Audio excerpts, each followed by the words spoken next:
कुछ दिन पहले एक प्लेटफॉर्म का नाम मेरे सामने बार बार आ रहा था, एक्सचेंज ऑन। पहली बार सुना तो लगा हाँ एक और क्रिप्टो गिमिक होगा, लेकिन क्यूरियोसिटी बढ़ती गई और जब मैंने इसके पीछे का सच जानना शुरू किया तो कुछ काफ़ी शॉकिंग चीज़ें सामने आई। एक ऐसा प्लेटफॉर्म जो कहता है कि वो आपके लिए ऑटो आर्बिट्राज ट्रेडिंग करेगा, मतलब आप बिना कुछ किए पैसिव इनकम कमा सकते हो। बट सच में क्या ये पॉसिबल है, या फिर एक नए स्कीम का नए ज़माने वाला वर्जन? चलिए आज करते हैं इसका फुल पोस्टमार्टम। सबसे पहले आर्बिट्राज होता क्या है? जब एक ही एसेट दो अलग अलग एक्सचेंजेस पे अलग प्राइस पे होता है, वही प्राइस डिफरेंस बनाता है प्रॉफिट का मौका। एग्जाम्पल लेते हैं, बाइनेंस पे BTC 30,000 का है, लेकिन क्यूकॉइन पे वही 30,200 का है। आप बाइनेंस से बाई करो, क्यूकॉइन पे सेल करो और बिना मार्केट रिस्क के प्रॉफिट कमा लो। क्रिप्टो मार्केट में ऐसे गैप्स हर दिन मिलते हैं। एक्सचेंज ऑन कहता है कि ये सब ऑटोमेटिकली करता है, AI के थ्रू आपके बिहाफ पे।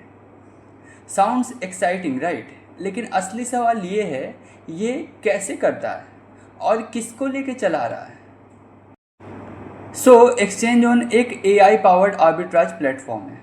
ये मल्टीपल एक्सचेंजेस के बीच प्राइस गैप ट्रैक करता है और फिर ऑटो ट्रेड्स करता है। प्लेटफॉर्म के प्रोमिसेस हैं risk free arbitrage, no manual efforts needed and daily passive income. आपको सिर्फ अकाउंट बनाना है, पैसा ऐड करना है, बाकी सब सिस्टम करेगा। सुनने में ये काफ़ी परफेक्ट लगता है, लेकिन क्या रियलिटी भी इतनी स्मूथ है? चलिए देखते हैं एक्सचेंज ऑन का असली बैकग्राउंड। अक्टूबर 2021 में इनोवेशन फैक्ट्री ने एक्सचेंज ऑन का प्रेस रिलीज़ दिया था। कहा गया ये एक फ्यूचरिस्टिक प्लेटफॉर्म होगा, ट्रेडिंग, NFTs, P2P सब कुछ लाएगा।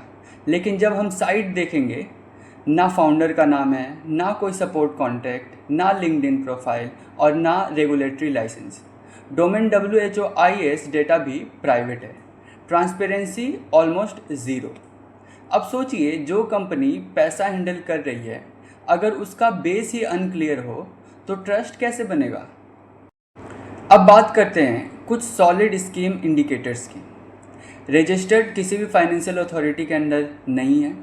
गूगल प्ले पे 2.8 की रेटिंग और हज़ारों नेगेटिव रिव्यूज़। यूज़र्स के फंड स्टक हो गए, विड्रॉअर फेल हो गया, कस्टमर सपोर्ट साइलेंट हो गया, फेक डैशबोर्ड, प्रॉफिट दिखता है, विड्रॉल नहीं होता, सिक्योरिटी फ़ी मांगी जाती है और फिर कॉन्टैक्ट वैनिश।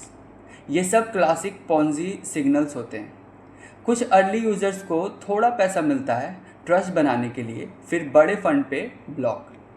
यही पैटर्न एक्सचेंज ऑन में भी बार बार रिपीट हो रहा है। आर्बिट्राज कॉन्सेप्ट जेन्युइन है, लेकिन एग्जीक्यूट करना आसान नहीं होता।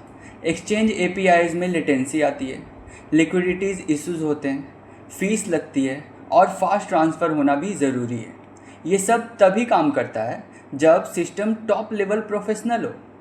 अगर कोई प्लेटफॉर्म बस नए लोगों के डिपॉजिट से सिस्टम चला रहा है तो उसका स्ट्रक्चर पॉन्जी जैसा ही होता है। तो फाइनल वर्डिक्ट क्या है?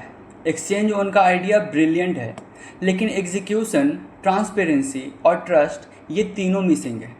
इसलिए अगर आप ट्राई करना भी चाहते हो तो टेस्ट पर्पज़ के लिए छोटी अमाउंट यूज़ करो और कभी भी अपनी लाइफ सेविंग्स ना डालो। क्रिप्टो में पैसा है, लेकिन फ्रॉड भी छुपा होता है साइनी प्रोमिसेस के पीछे। स्मार्ट बनो, सोच समझ के इन्वेस्ट करो और ऐसे प्लेटफॉर्म से कॉशन रखो जो ज़्यादा ही अच्छा दिखते हैं। वीडियो पसंद आया हो तो लाइक करो, कमेंट में बताओ आप क्या सोच रहे हो एक्सचेंज ऑन के बारे में, और इंडेक्समेंट को सब्सक्राइब करो, जहां मिलती है फाइनेंस की असली बात, सीधे क्लियर वर्ड्स में, बिना ड्रामा के। Stay alert, stay invested. मिलते हैं अगले वीडियो में।